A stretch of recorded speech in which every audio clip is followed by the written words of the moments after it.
Pilkhana tragedy দিবস আজ 2009 সালের এই দিন পিলখানায় নারকীয় হত্যাকাণ্ডে মেতে ওঠে মিডিয়ার বিপদগামী কিছু সদস্য।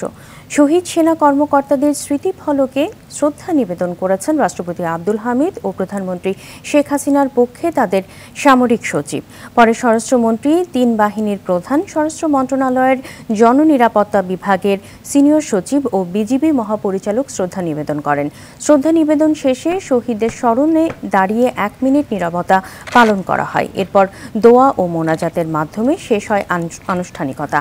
শহীদ পরিবারের সদস্যরা তাদের স্বজনদের কবরের পাশে দাঁড়িয়ে চোখের জল ফেলেন। পরে বিভিন্ন রাজনৈতিক দল ও সংগঠনের পক্ষ থেকে শ্রদ্ধা নিবেদন করা হয়।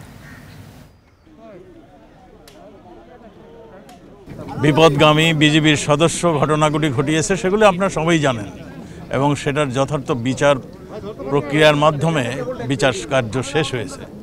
আরেকটি বিচার এখনো চলমান রয়েছে। আপনারা জানেন, মানে এই দীর্ঘসূত্রিতার কারণটা হলো আমাদের উপাদানগুলো, আমাদের সাক্ষী, আমাদের সব কিছু সংগ্রহ করতে একটু সময় লেগেছিল। আমরা চাচ্ছিলাম একটা ন্যায় এবং নিরপেক্ষ বিচার যাতে হয়।